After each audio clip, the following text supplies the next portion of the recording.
예, 오늘로서 이제 요한복음은 마치게 됩니다. 요한복음 21장인데요. 오늘은 저번에 했던 이제 요한복음 20장에 이어서 예수님이 제자들에게 나타나시는 모습입니다. 오늘은 21장에서는 예수님이 세 번째로 나타나시는 모습입니다. 세 번째로 나타나시는데 20장에서는 두 번을 나타나셨어요. 첫 번째는 도마가 없을 때 나타나셨고, 또 두 번째로는 도마가 있을 때 나타나셨고, 그 다음에 오늘 베드로에게 세 번째로 나타나시는 모습인데요. 특별히 20장에 저번에 성경 공부할 때 말씀을 드렸지만 한번 가만히 그 20장에서 보시면은 물론 예수님이 11제자, 그때는 처음 10제자죠. 도마가 없었으니까 10제자에게 나타나셨고, 두 번째로서는 11제자, 그러니까 도마까지 다 있었고요. 근데 이번에는 이제 오늘에서는 이제 베드로에게 나타나셨는데 20장에 보시면은 비록 예수님이 처음에는 10제자, 11제자, 그래서 어떻게 보면은 10명의 제자들에게 초점이 맞춰진 것 같기도 하고, 또 마지막으로 두 번째로서는 도마에게 초점이 맞춰지는 것 같기도 하고 그러긴 하는데, 솔직히 20장부터 저의 해석으로는요, 20장부터 베드로에게 초점이 맞춰져 있는 겁니다. 물론 우리 하나님이 하시는 일은요, 일석이조입니다. 그렇죠?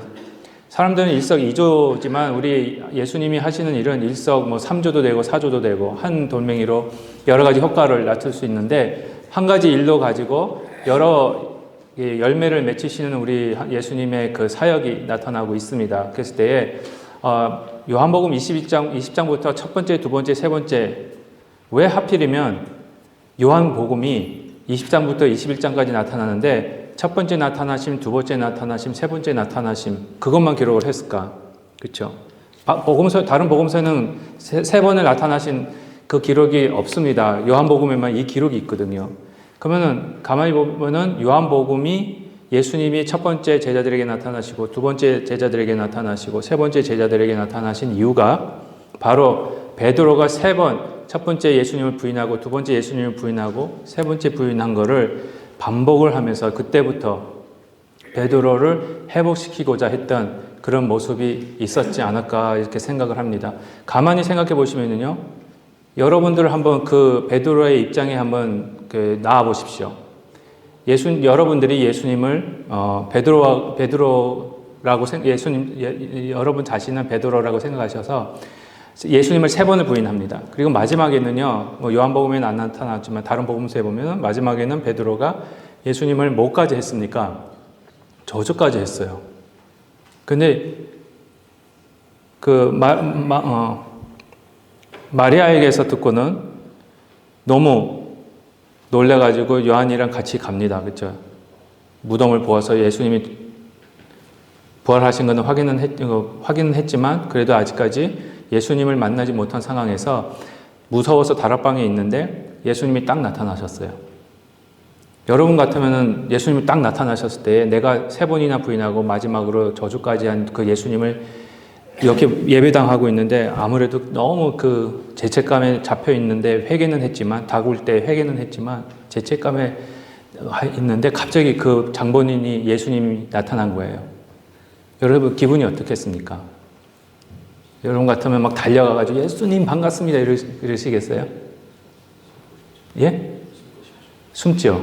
아마 숨었을 거예요. 근데 예수님이 한마디 안 하십니다. 예. 아마 곁눈질로 보셨을 거예요. 베드로가 어떻게 반응하나. 그래서 나타나셨어요.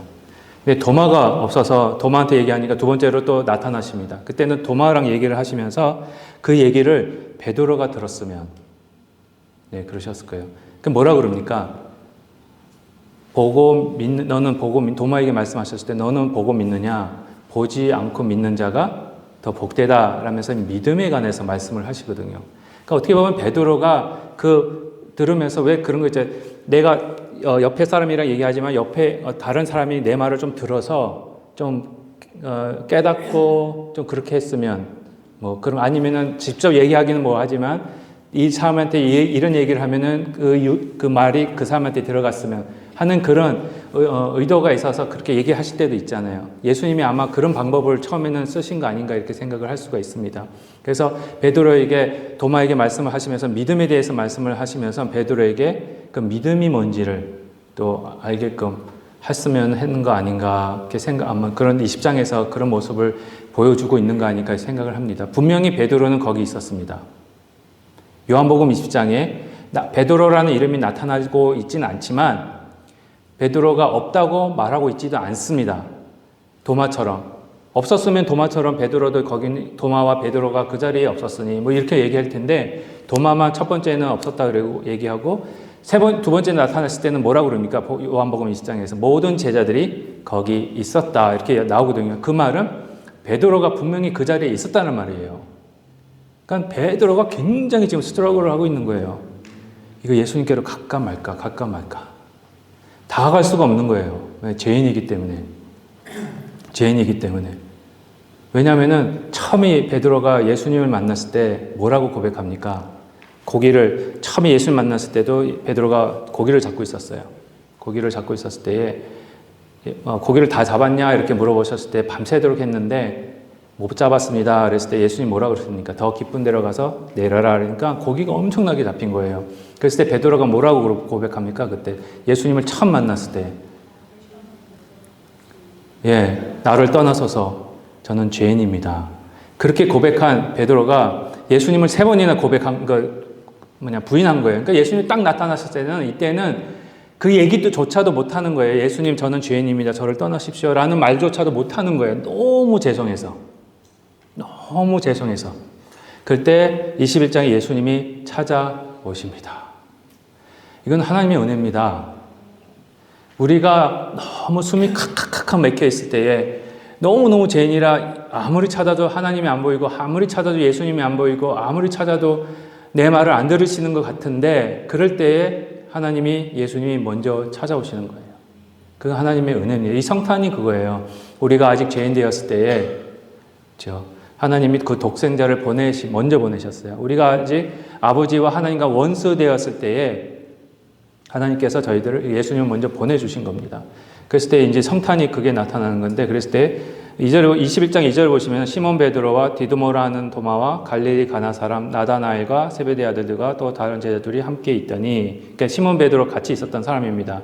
그래서 시몬 베드로가 나는 물고기 잡으러 간다 이렇게 얘기를 합니다. 왜 그랬을까? 요한복음 2장 21절은 제가 밑에다 적어놨습니다. 거기에 보면 예수님이 뭐라고 말씀하셨습니까? 예수께서 또 이르시되, 그렇죠? 너에게 평강이 있을지어다 하시면서 아버지께서 나를 보내신 것 같이 어떻게 해요? 나도 너희를 보냈노라. 그러면 제자로서 보냄을 받아야 되잖아요.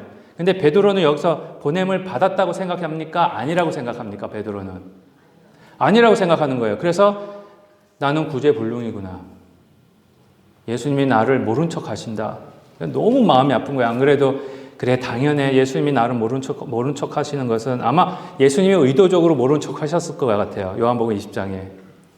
근데 마음은 거기에 베드로에게 가 있었지만은 베드로가 그걸 몰랐던 거죠. 그러면서 다른 10명의 제자들에게는 보내심을 받았지만 나는 그런 죄인이기 때문에 예수님을 3번을 부인하고 마지막에는 저주까지 한 죄인이기 때문에 예수님은 나를 포기하셨구나.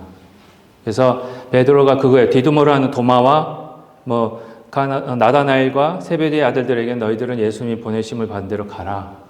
나는 고기를 잡으러 가겠다. 왜? 예수님이 나는 포기하셨다. 그거예요. 나 같은 사람은 구제불능이야.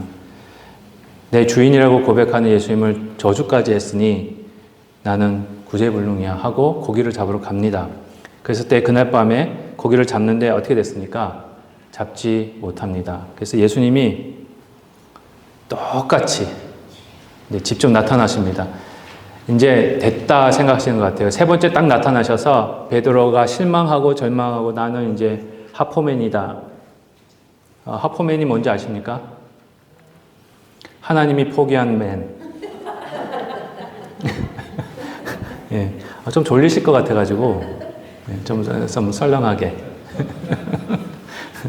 예, 나는 예포맨이다. 예수님이 포기한 사람이다 하고 열심히 하는데 예수님이 먼저 찾아오세요. 예, 먼저 찾아오세요.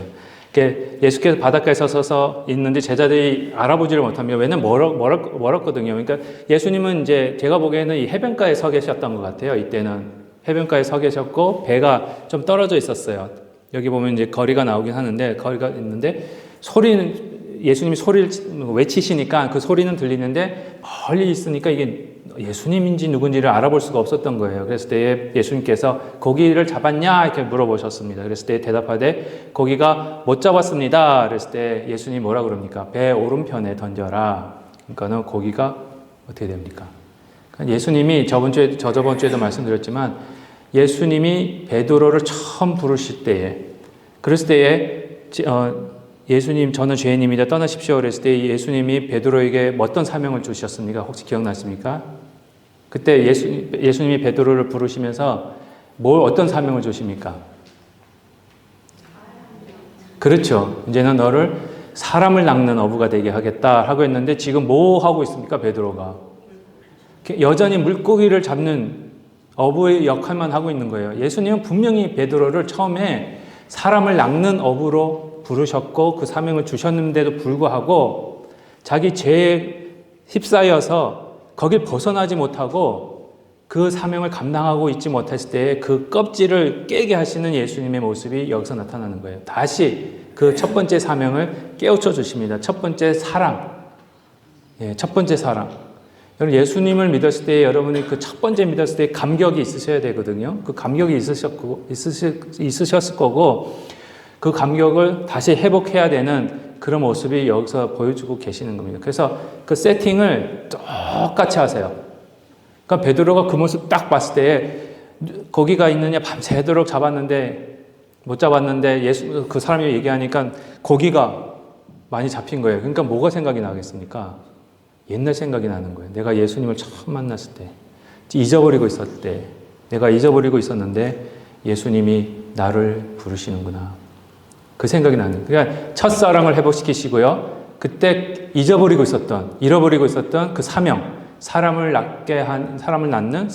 낚는 어부가 되게 하시겠다는 그 예수님의 사명이 이제 완전히 필름이 돌아가듯이, 그죠? 비디오가 막 돌아가서 차차차차 돌아가면서 그랬었지, 옛날에.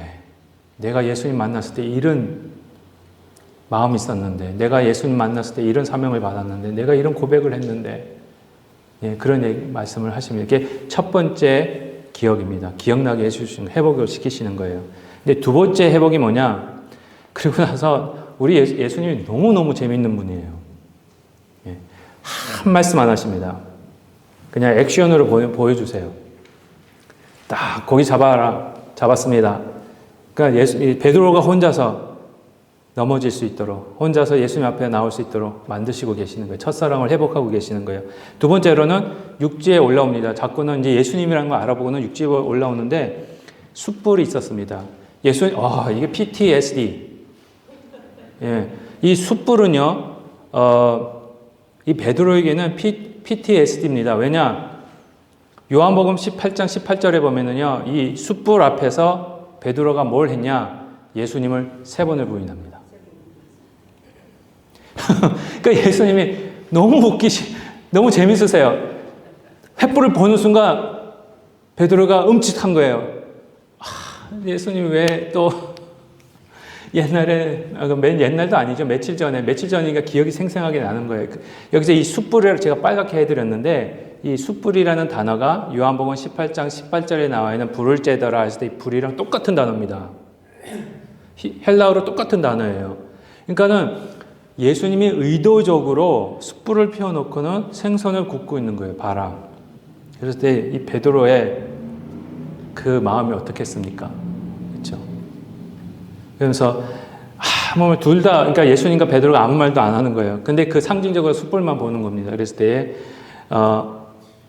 생선을 좀 가져와라 이렇게 말씀을 하십니다. 근데 자기 그 숯불을 보면서 예수님이 절대로요, 너가 왜 처음에는 내가 불렀을 때는 사람을 낚는 어부가 되게 하겠다고 했는데 왜 그 사명을 잊어버렸니? 그리고 숯불을 보여주시면서 그때 내가 잡혔을 때에 너가 목숨을 걸고 예수님을 쫓겠습니다라고 고백했는데 왜 3번이나 나를 부인하고 마지막에는 나를 저주까지 했니? 그런 말씀 절대 안 하십니다.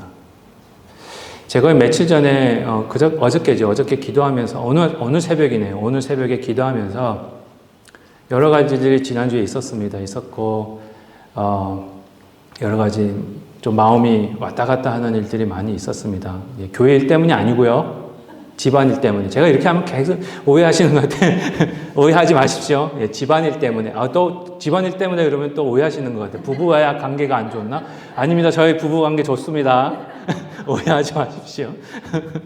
근데 여러 가지 일들 때문에 이제 하다가 하나님 기도하면서 그런 생각을 해봤어요. 하나님, 어떤 사람이 잘못했을 때에, 그렇죠? 찾아가서 너가 그걸 잘못했어. 회개해야 돼. 앞으로는 그러지 마. 너가 이런 사람이야. 왜 이렇게 잘못을 해? 예수 믿는 사람으로서 이렇게 하면 안 되지. 라고 책망하는 것이 옳은 방법일까요? 그 사람을 살리는 방법일까요? 아니면 그래, 괜찮아. 우리는 다 연약한 죄인이야. 그렇죠? 하나님이 너가 회개하고 돌아오면 하나님이 너를 사랑하시기 때문에 회복시키시고 또 완성시키시고 다시 설 수 있어. 얼마나 힘들었겠니? 상처 많이 받았지? 그렇게 얘기하는 것이 그 사람을 살리는 길일까요? 그렇게 하면서 하나님 앞에 기도를 했어요, 오늘 새벽에. 네. 요한복음 21장 이게 생각이 나는 거예요. 예수님이 뭘 하셨을까? 예수님이 어떻게 하셨을까? 근데 예수님이 베드로의 때 찾아가서 그 모습을 딱 보니까 우리는 예수님이 뭘 하셨는지를 따라가는 자들이잖아요. 그렇죠? 그러니까 예수님처럼 하면 되겠구나 라고 기도 응답을 받았는데 예수님은 절대로 한 번도 죄의 지적을 안 하십니다.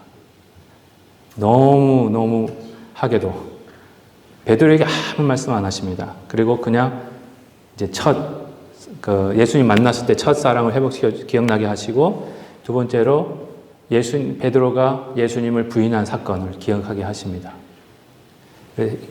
상황만 그렇게 만들어주세요. 그러니까 베드로가 알아서 예수님 앞에서 엎드려서 기도할 때에 예수님이 다음에 뭐라고 그러십니까? 조반을 먹은 후에 예수께서 시몬 베드로에게 이르시되 3번을 딱 물어보십니다. 절대 잘못했다고 지적 안 해요. 왜냐? 이미 베드로는 회개했어요. 이미 회개를 했기 때문에 그렇습니다. 회개를 한 죄이기 때문에 다시 이렇게 들춰내지를 않으세요. 그냥 알아서 이제 베드로가 헌신하기를 원하시고 계시는 겁니다. 그랬을 때 물어보는 게 뭐냐면은 3가지를 물어보십니다. 시몬아, 내가 이 사람 요한의 아들 시몬아, 너가 이 다른 사람들보다 나를 더 사랑하느냐? 내가 주님을 사랑하는지 주님께서 아시나이다. 두 번째도 똑같이 물어보시고 세 번째도 똑같이 물어보십니다. 세 번째는 베드로가 근심까지 해요. 모든 것을 아시옵니다. 내가 주님을 더 사랑하는 줄 주님께서 아십니다. 사랑 고백을 3번을 똑같이 받으십니다. 아마 예수님을 거부한 거 3가지를 그대로 바꿔주시는, 그러니까 예수님을 부인했던 그 마음이 사랑으로 변하게끔 하시는 그런 모습이 여기서 나타나고 있는 것 같아요. 그랬을 때에 예수님이 베드로에게 뭐라고 그러십니까? 너 내 양을 먹이라 이렇게 말씀하십니다. 여기서 이제 양에 대해서 양을 먹이라라는 말씀 드리기 전에 여기서 어떤 많은 분들이 그런 질문을 하실 겁니다. 그 3가지 사랑이 3번 나오는데 사랑이 다 다른 뜻 아닙니까? 라고 생각하시는 분들이 혹시 계세요. 왜냐하면 첫 번째 예수님 물어보셨을 때 첫 번째 사랑과 두 번째 사랑은 아가페로 물어보시거든요. 근데 3번째 사랑은 필로에로 물어보세요. 그 형제 간의 사랑. 근데 베드로는 3가지 다 답을 내가 주님을 합니다를 필로로 대답을 해요. 필로는 형제 간의 사랑입니다. 그래서 필라델피아, 동부의 필라델피아 있죠. 그 필라델피아 때 필라가 이 필레오에서 나온 거예요. 사랑, 형제 간의 사랑이라고. 근데 아가페는 이제 무조건적인 신적인 사랑이라고 그랬는데 예수님이 첫 번째, 두 번째는 그 단어, 아가페의 단어를 쓰시고 세 번째는 필로에로 쓰시는데 베드로는 필로에로 다 대답을 합니다. 그래서 혹시 아가페랑 필로에랑 다른 거 아니냐 이렇게 사랑이라도. 근데 그거 아닙니다. 제가 확실하게 말씀드리고 싶은 거는 구약을 성경을 찾아보시면 하나님께서 신약을 찾아보시면 예수님께서 하나님을 사랑하는 데에도 필로에를 쓰신 적도 있어요. 그리고 아가페도 쓰시고 이게 왔다 갔다 합니다. 예. 그렇기 때문에 이거가 뭐 아가페와 필로가 어떤 특별한 단어의 뜻이 차이가 있다라고 생각하시기보다는 그냥 사랑이라는 단어를 생각하시면 좋을 것 같아요. 그랬을 때에 예수님께서 베드로에게 내 양을 먹이라, 나의 양을 먹이라 이렇게 말씀하십니다. 그것이 베드로에게만 주신 건 아닙니다. 베드로에게만 주신 건 아니고요. 모든 교회에게 주신 겁니다. 모든 교회에게 주신 겁니다. 그래서 내년에는 저희가 표어를 이제 나중에 1월 첫 주일날 이제 그거 가지고 설교를 하겠지만 표어를 제자가 되는 교회, 제자를 삼는 교회 이렇게 한번 정해 보려고요. 그래서 우리가 양을 지는 목장이 되는, 그렇죠. 아까도 지금 말씀드렸지만 양의 그 특징들이 그렇게 있는데 설교 시간에는 말씀 못 드렸는데 서로 이렇게 해 드려야 되는데 양이 아까도 잠시 넘어지면은 혼자서 못 일어난다 그랬잖아요. 근데 일으켜 세워도요 바로 서지들 못한답니다. 한동안 비틀비틀한대요. 그래서 목자들이 한동안 이렇게 잡아줘야 된답니다. 우리 교회가 그런 일을 좀 했으면 좋겠어요. 네. 여러분들이 예수님을 사랑하시는 분들이잖아요. 그렇죠? 그러면 옆에 있는 대답을 안 해주셔서 다시요. 내가 이제 질문을 잘못 들었나? 너무 빨리 지나갔나요? 여러분들, 감사합니다. 여러분들은 예수님을 사랑하시는 분들이죠. 예. 예수님이 물어보시잖아요. 새언약교회 성도님들아, 너희가 예수님을 사랑하느냐? 물어보시는 거예요. 그렇죠? 그러면은 예수님의 양을, 여러분들이 예수님의 양이고, 저도 예수님의 양입니다. 제가 목자는 아닙니다. 목사의 일을 하지만, 저도 여러분들과 똑같은 양입니다. 우리에게 목자는 오직 한 분, 예수 그리스도밖에 없습니다. 네, 그렇죠? 저는 벌 볼 일 없습니다, 여러분. 저를 목자로 생각하시고 저한테 기대시면 그 기대시는 순간 실망하십니다. 네, 제가 장담합니다. 예. 그렇다고 저를 사랑하지 말라는 건 아닙니다. 예. 제가 여러분들을 사랑하기 때문에 사랑도 해주셨으면 좋겠어요. 예, 오직 그런데 우리에게 있어서 우리 목자는 우리 예수님 한 분밖에 없다는 거예요. 참된 목자는. 예. 우린 다 같은 양입니다.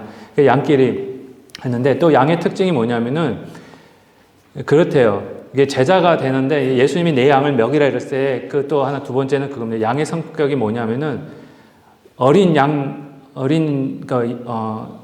양 새끼가 있으면은 이제 젖을 먹고 싶잖아요. 그러면은 젖을 달라고 자기 엄마한테뿐만 아니라 다른 이제 양한테 가는 경우가 있대요. 근데 절대로 양은 다른 새끼한테 젖을 안 준답니다. 젖을 먹으러 오려면은 탁 뿌리치고 그냥 간대요. 자기 혼자서. 되게 이기주의예요, 양이. 양이 겉모습이 이쁜 것 같죠? 절대로 아닙니다. 네, 양처럼 그렇게 나쁜, 못된 짐승이 없습니다. 그래서 이기적이고 아주 고집이 세요.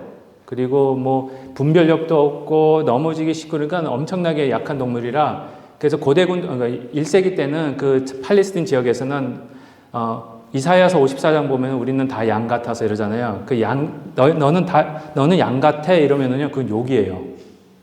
예, 지금 너는 멍멍이야. 예, 그러듯이. 예. 그 1세기 때는 너는 양 같아 이러면 그 욕이에요. 저희는 그런 자였습니다. 욕을 먹을 수밖에 없는. 근데 예수님이 오셔서 먼저 오신 거예요. 그렇죠? 그래서 사랑해 주시고 죽어주시고 사체에 부활해 주셔서 여러분들을 다시 하나님의 자녀로 삼아 주셔서 엄청난 사명을 주십니다. 그렇죠? 내 양을 먹이라. 그래서 저희가 교회를 이렇게 같이 모이는 겁니다. 그래서 제가 아까도 말씀드렸다시피 새 가족분들 오시면 다 가서 인사해 주시고 성함, 오늘 새로 오신 두 분 다 성함 아셨습니까? 다음 주에 퀴즈. 아닙니다. 이제 퀴즈 하면은 되게 겁을 먹으시고 시험에 들게 하지 마시고. 예. 저는 전혀 시험에 들게 시험을 드리고 싶지 않기 때문에 시험 퀴즈 안 하겠습니다. 하여튼 뭐 그렇게 양을 치는 모습이 있는 것 같습니다. 그리고는 눈을 뜨게 해주세요. 보시면은 이제 여기서 보면은 내가 진실로 예수님이 말씀해 주신 겁니다. 예수님이 베드로를 회복시켜 주시면서 내가 진실로 진실로 내게 이르노니 내가 젊어서는 스스로 띠뛰고 원하는 곳으로 갔지만은 늙어서는 내 팔을 벌리고 남의 띠띠우고 원하지 않는 곳으로 데려감을 당하실 것이다. 이렇게 말씀하시는데 그 내용의 19절에 보시면 어떻게 죽을 것에 대해서 베드로가 전설에 의하면 베드로가 로마에서 십자가에 달려서 죽습니다. 그런데 십자가에 달릴 때에 예수님, 자기 주인이신 예수님 같이 똑같이 달리는 게 너무 그거는 부족하다. 자기는 영광스러운 자리인데 감히 내가 어떻게 예수님하고 똑같은 자체로 죽을 수 있냐. 거꾸로 달려서, 그렇죠? 거꾸로 달려서 죽었다는, 순교당했다는 말이 있는데 그 얘기를 이제 18장 19절에서 하는 겁니다. 그래서 봤을 때 첫 번째로 보시면은 스스로 띠띠우고 너가 스스로 띠띠우고 난 게 이게 표현이에요. 이때 헬라 지역에 이제 1세기 때 유대인들 지역에서 허리에 띠를 띈다라는 말은 옷을 입는다는 겁니다. 옷을 입는데 자기가 마음대로 옷을 입는 모습을 가리키고 있습니다. 그래서 자기 마음대로 옷을 입는 모습, 다시 말씀드리면 젊었을 때는 너가 성령을 받기 전에는 네가 마음대로 신앙생활을 했지만, 그렇죠? 그러니까 십자가를 지지 못하도록 한 베드로, 마가복음 8장에서도 보시면은 주는 그리스도시요 살아계신 하나님의 아들이십니다 하고 용감하게 막 외쳤습니다. 그랬을 때 이제 예수님이 됐다. 이제 얘가 베드로가 보니까 이제 믿음의 수준이 됐네. 그리고는 십자가에 대해서 말씀을 하십니다. 그러면서 내가 이 땅에 온 목적이 너희가 생각하듯이 군사력을 일으켜가지고 로마를 무찌르고 이스라엘 백성들을 해방시키는 것이 아니라 십자가를 지고 죽는 거다 라는 얘기를 합니다. 그랬을 때 베드로가 제가 생각하던 예수님하고 다릅니다. 제가 생각하던 메시아랑 다릅니다. 그럼 딱 붙잡습니다. 근데 원어에 보시면은요, 붙잡고 강국하게 안 됩니다 시시면 안 됩니다 라는 단어가 무슨 단어냐면 우리는 부탁한 것 같잖아요. 제자가 감히 선생님한테 선생님 안 됩니다 제발 십자가 지지 마십시오 이렇게 생각하는 것 같은데 그게 아니고요, 꾸짖는 겁니다. 베드로가 예수님을 꾸짖는 거예요.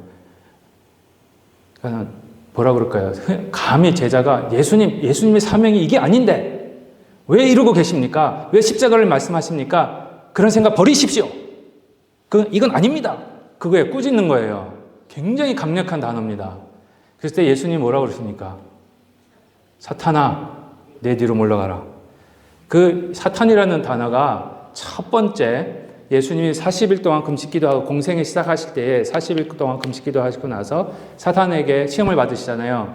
그것도 재밌게 성령에 이끌려 이거 계속 한 거기 때문에 좀 이렇게 뛰어넘겠습니다. 사탄에 이끌려서 시험을 받으신 게 아니라 성령에 이끌려서 성령님이 예수님을 법정 안에 세워놓은 겁니다. 해결할 일이 있기 때문에. 그래서 했을 때 거기 중에 하나가 바로 그거예요.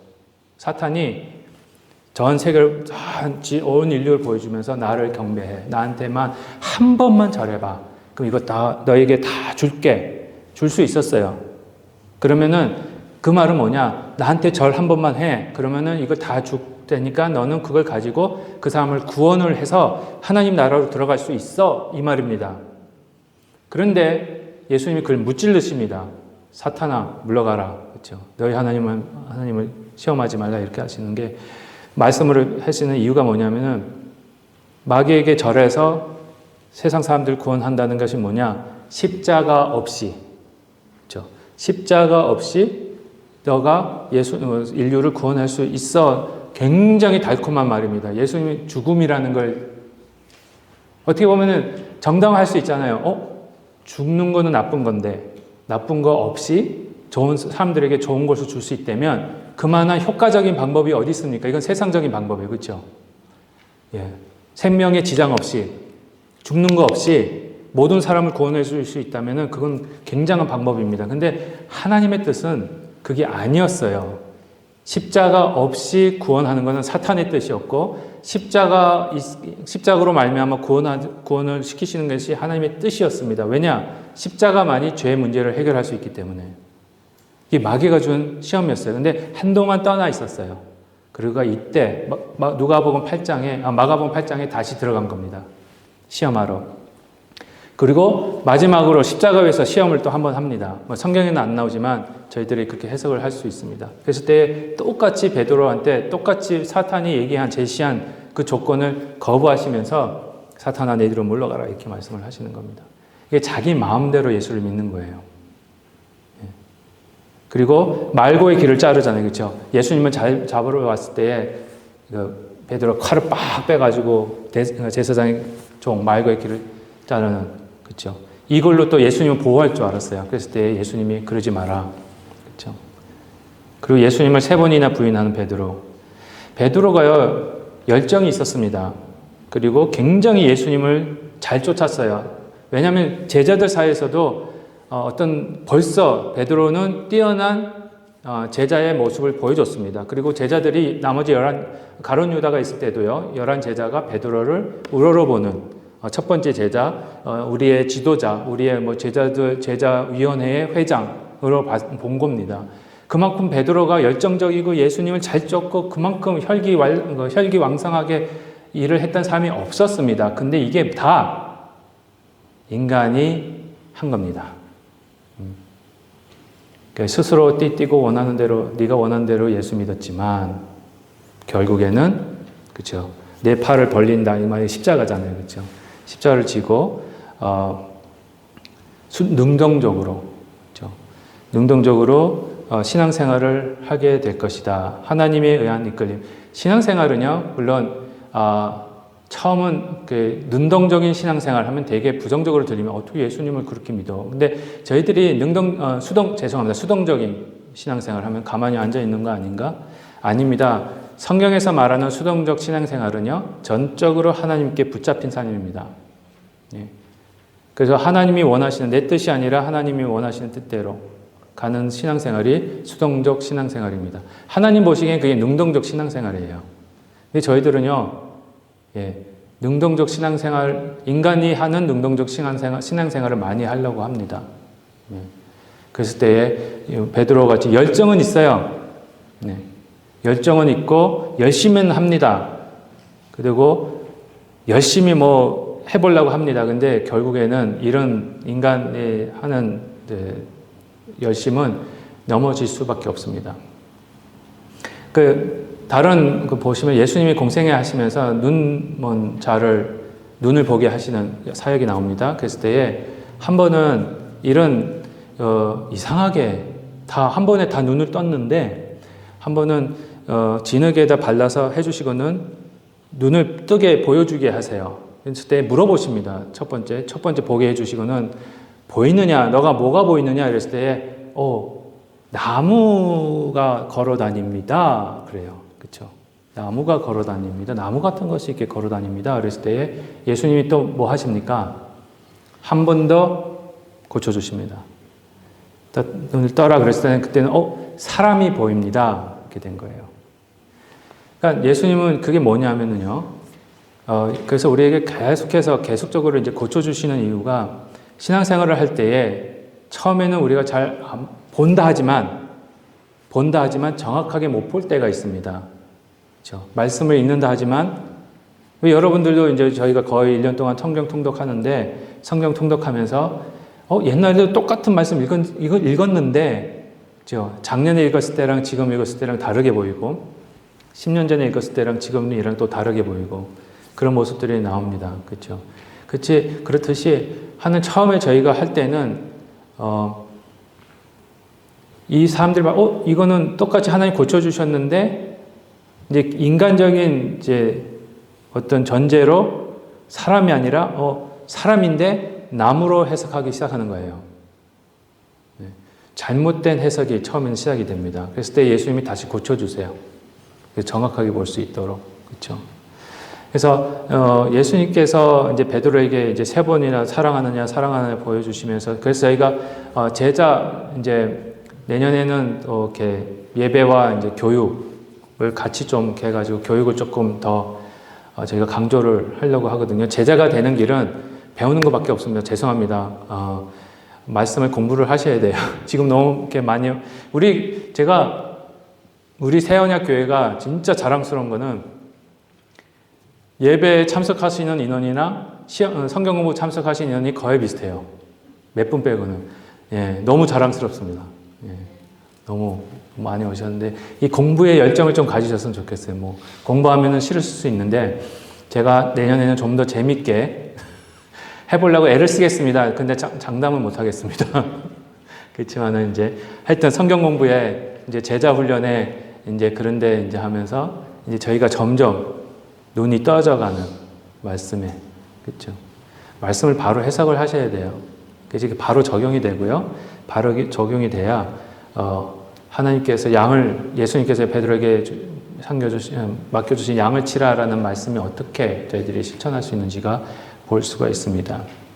그랬을 때 어떤 죽음으로 하나님께 영광을 돌릴 것인지, 그리고 베드로에게 이르시되 나를 따르라 하십니다. 그랬을 때 베드로가 그 제자에 대해서 물어보면, 그럼 요한, 예수님이 사랑하시는 제자는 어떻게 되겠습니까? 그랬을 때에 베드로가 그 사람 신경 쓰지 마라 그럽니다. 그가 내가 올 때까지 머물게 하고자 할지라도 너가 무슨 상관이냐? 그 말씀은 예수님이 요한을 사랑하시는 제자를 예수님이 재림하실 때까지 살려주시겠다는 것이 아니고요.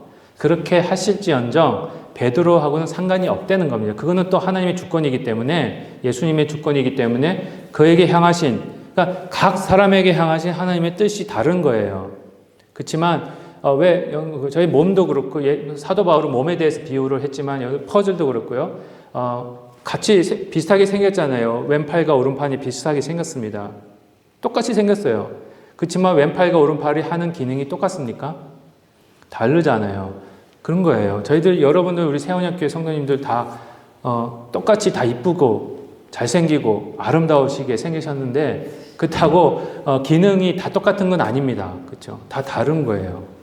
그렇듯이 예수님께서 그걸 보여주시면서 베드로에게 향하신 그 사명이 따로 있고, 또 요한에게 향하신 사명이 따로 있고, 저희들에게도 딱 탤런트가 다 다르기 때문에 그 부분에 따라서 또 말씀을 하시는 겁니다. 근데 결국에는 요한이 제일 오래 살긴 합니다. 제일 오래 사는데, 요한의 참고적으로 말씀드리면 다 아시는 말씀이지만 요한은 사랑의 사도라고 별명이 붙었습니다. 이분은 말씀만 하시면, 설교만 하시면 서로 사랑하십시다, 사랑밖에는 얘기를 안 해요. 그래서 요한복음도 그렇고 요한일서, 2서, 3서도 그렇고 보면 굉장히 사랑에 대한 주제가 강하게 나타납니다.